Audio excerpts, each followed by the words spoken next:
इन्हें बताएंगे कैसे चुनाव लड़े जाते हैं और कैसे इनको यहाँ से फिर इनको हटाने का काम करेंगे, मजबूत करके इनको सत्ता से हटाना और हम लोगों को सत्ता में आना है। तब जो निरंकुश अधिकारियों को और इनको सबको फिर पता चलेगा। शिवपाल का ये बयान यूं ही नहीं आया है, बल्कि अखिलेश यादव की ये सोची समझी राजनीति का हिस्सा है। दरअसल 2014 से लेकर 2022 में लगातार हार की वजह से अखिलेश अब शिवपाल के चेहरे पर यूपी की राजनीति को केंद्रित करना चाह रहे हैं। जी हां, अब शिवपाल यादव होंगे सपा की तरफ से यूपी मुख्यमंत्री का चेहरा और अखिलेश केंद्र की राजनीति में रखेंगे कदम। इसलिए लगातार अखिलेश यादव तीसरे फ्रंट की बात कर रहे हैं और शिवपाल यादव यूपी को साधने के लिए रोजाना जिलों का भ्रमण करने में लगे हुए हैं। मैनपुरी जीत के बाद समाजवादी पार्टी में शिवपाल यादव का जहां एक तरफ कद बढ़ा है और उन्हें राष्ट्रीय महासचिव बना दिया गया है, वहीं उनके कंधे पर अब यूपी में साइकिल की रफ्तार को तेज करने का जिम्मा भी अखिलेश यादव ने थोप दिया है। आपको बता दें कि मैनपुरी में डिम्पल के जीत में शिवपाल यादव ने अहम रोल निभाया था। यही वजह है कि जीत के बाद अखिलेश ने शिवपाल यादव की पार्टी प्रगतिशीलवादी पार्टी का विलय सपा में करवा दिया था, जिसके बाद से सवाल उठने लगा था कि आखिर शिवपाल को सपा में क्या जिम्मेदारी मिलेगी। इस सवाल के जवाब में सपा ने शिवपाल को राष्ट्रीय महासचिव पद को दिया। वहीं दूसरी तरफ इस पद को मिलने के बाद रोजाना शिवपाल और अखिलेश की बातचीत फोन पर होती है, जिसमें ये दोनों के बीच डिस्कस होता है कि आखिर सपा को राष्ट्रीय पार्टी का दर्जा कैसे दिलाया जाए, क्योंकि मुलायम का ये सपना था कि सपा एक राष्ट्रीय पार्टी बने।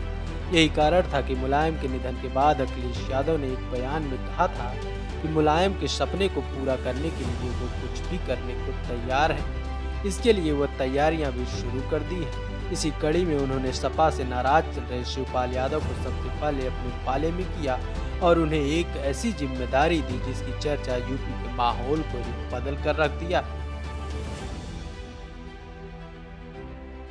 जी हाँ, शिवपाल को जिम्मेदारी मिलने के बाद वो अपने पुराने तेवर में भी दिखाई देने लगे हैं। इससे ये अंदाजा लगाया जा सकता है कि शिवपाल अब सपा के मुख्य नेता बन चुके हैं।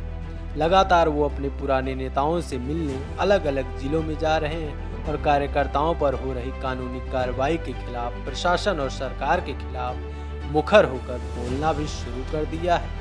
इसी कड़ी में वो रायबरेली पहुंचे और वहां उन्होंने सरकार की कार्रवाई पर भी सवाल खड़ा कर दिया। वहां उन्होंने कहा कि उनकी सरकार आएगी तो वो बताएंगे कि आखिर सरकार में काम कैसे किया जाता है। अब हम समाजवादी पार्टी का संगठन को मजबूत करके इन्हें बताएंगे कैसे चुनाव लड़े जाते हैं। यही नहीं, उन्होंने रामचरितमानस पर भी बोलते हुए कहा कि अगर आज बीजेपी काला झंडा दिखा रही हो तो याद रखें, हम अपने पर आ गए तो बीजेपी के मंत्रियों का बाहर आना भी दुश्वार हो जाएगा। आइए सुनते हैं कि आखिर उन्होंने क्या कहा। नेताजी, रामचरितमानस से बात उछली, फिर ब्राह्मण तक आई, अब शूद्र तक चली गई, क्या कहेंगे इसको लेके आप? देखिए, इस पे हमारा तो पहले स्टेटमेंट आ चुका है। ये मौर्य जी का व्यक्तिगत स्टेटमेंट था, ये पार्टी का स्टेटमेंट नहीं था। और देखिए, सभी हम लोग तो सभी ग्रंथों को मानने वाले हैं। भगवान राम के आदर्शों पर चल रहे हैं, भगवान कृष्ण के आदर्शों पर, जितने भी भगवान के रूप में भाई हम लोग तो सबको मानते हैं, लेकिन और इसलिए मानते हैं। उनके बयान के बाद जो है अब ये बात निकल के आ रही है कि समाजवादी पार्टी के लोग कह रहे हैं कि हम भी शूद्र हैं। इसको लेके क्या? अच्छा बताइए। आपकी ही पार्टी के दो विधायक आमने सामने हुए, आप बता रहे हैं कि उनका निजी मामला है, दोनों के चलते आपका पार्टी का कार्यकर्ता असमंजस में है। देखिए, जब अखिलेश वहाँ पर जो जहाँ पर वो अधिष्ठान जहाँ पर हो रहा था,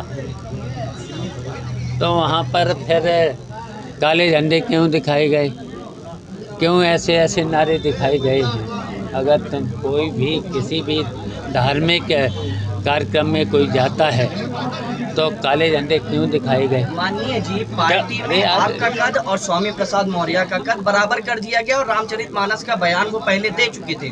सत्ता पक्ष कह रही है कि उनका प्रमोशन हो गया क्योंकि उन्होंने इस प्रकार के धार्मिक उन्माद को बिगाड़ने वाले जो बयान दे दिए। आप क्या सोच रहे हैं, आपके बराबर कद है उनका पार्टी? अच्छा बताइए, अब ये बताइए, वो देखिए नेता तो हैं, नेता तो हैं, उनके विचार कुछ भी हो सकते हैं। आप जितने यहाँ पत्रकार हैं हम तो समान ही मानते हैं, तुम क्या पूछ बैठो। लेकिन मैंने कहा कि उनका व्यक्तिगत स्टेटमेंट था, पार्टी का स्टेटमेंट नहीं था। नहीं, एक और आपके नहीं था। पूर्व आपके विधायक हैं, वर्तमान हैं, पूर्व मंत्री रहे। अच्छा, उन्होंने जो बयान दिया तब से आपकी पार्टी में अंतर्कलह मच गया है। अच्छा, एक इनका जवाब और था, सूत्र वाला और काले झंडे क्यों दिखाए? और काले समाजवादियों का पुराना क्या जानते हो? अगर तुमने काले अगर झंडे दिखाए हैं और अगर हमने काले झंडे दिखाना शुरू कर दिए हैं तो फिर कहीं इनके कोई भी मंत्री घुस नहीं पाएगा, फिर घुस नहीं पाएगा कोई मंत्री। अच्छा नेताजी, शिवपाल को इस तरह से तेवर बदलना और अखिलेश का केंद्र की राजनीति में दखल देना ये दर्शाता है कि 2027 में सपा शिवपाल के चेहरे पे विधानसभा चुनाव लड़ेगी और अखिलेश 2024 में मोदी को चुनौती देने के लिए पूरी तरीके से तैयार दिखाई दे रहे हैं।